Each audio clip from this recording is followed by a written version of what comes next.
If you're looking to start blogging or just looking for tips on improving your current blogging, you found the perfect training video series. In this course, we're going to learn just about everything that you need to know about building a blog, from installing WordPress to finding the right host and domain name to writing articles, installing themes and plugins, as well as how to get your articles seen and read, as well as to make money from them.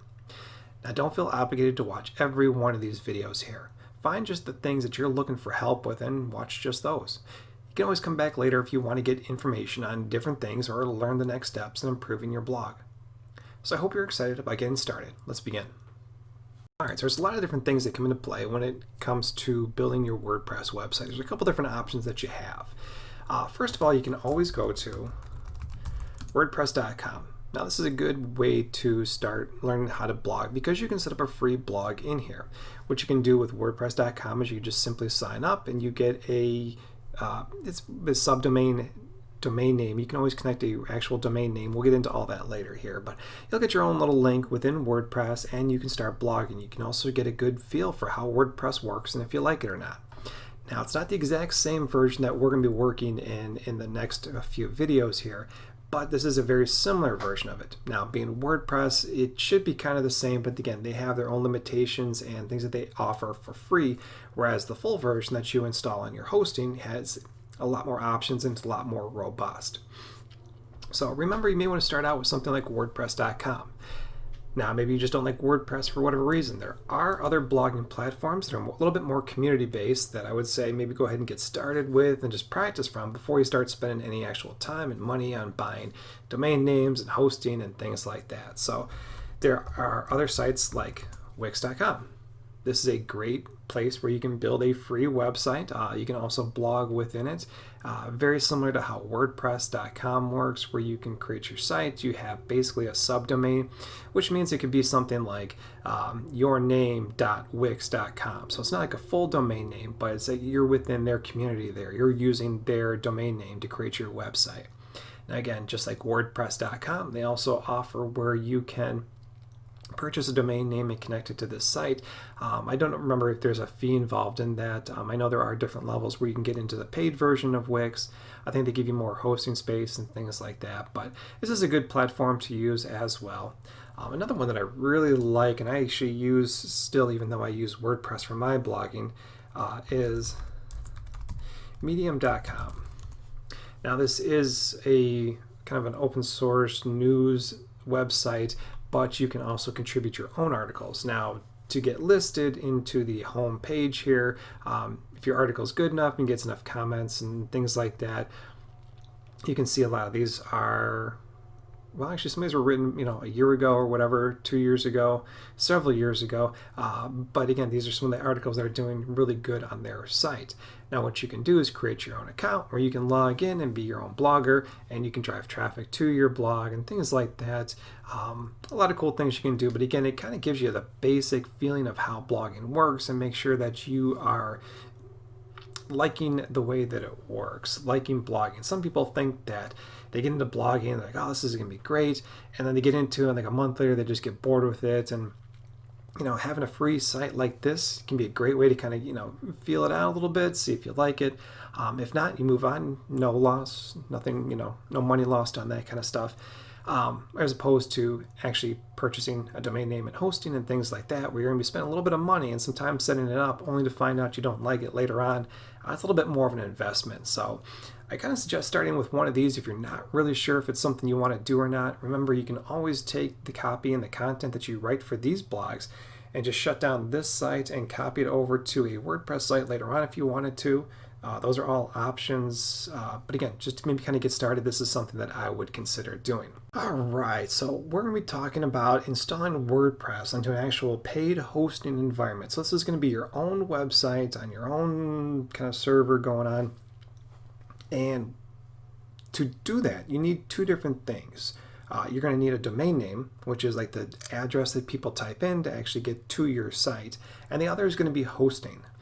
Now, there's a lot of different providers for both. You've got people who just offer domain names, you've got people who just offer hosting, and a lot of people that offer both. Now, there are some things to consider before just reaching out and finding a company and just purchasing something. It's not super complex, and a lot of these sites will help kind of work you through it.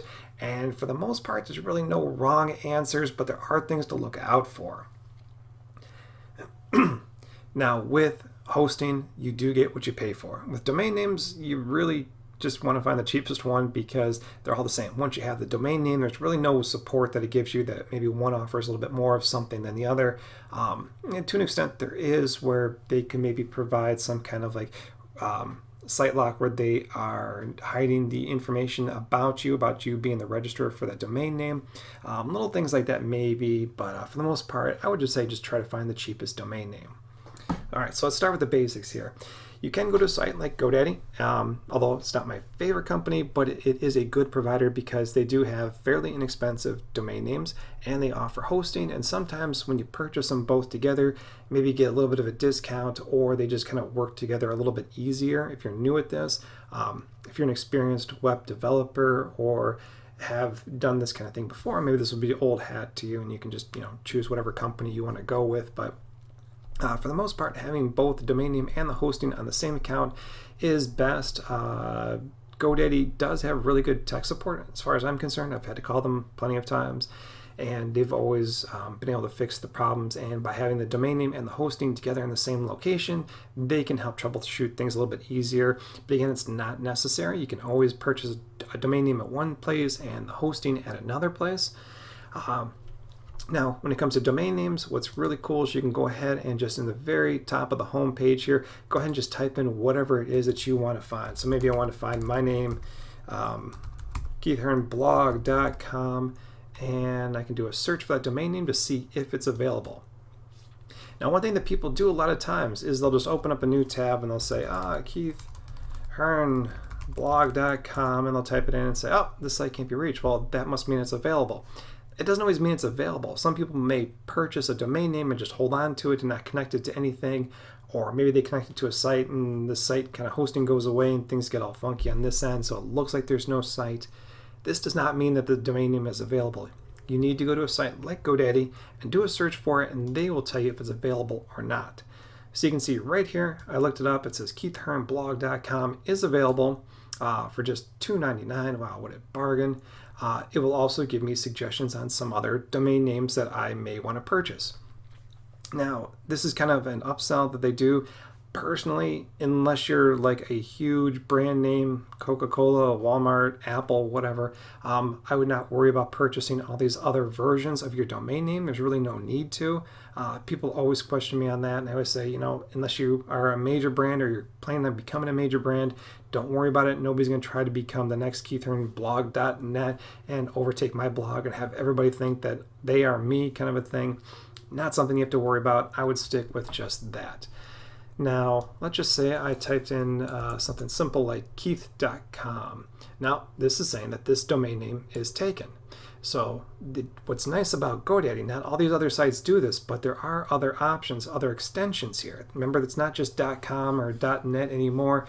There's all sorts of new extensions like .one, .life, .services, .online, things like that.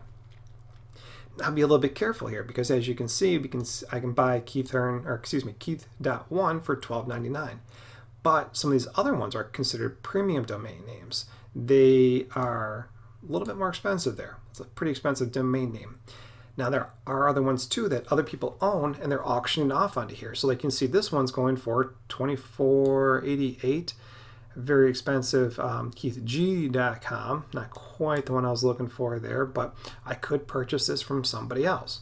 Some of these can be auctioned, some of these can be just sold right through GoDaddy, so kind of be careful what you're paying for before you just hit add to cart and check out.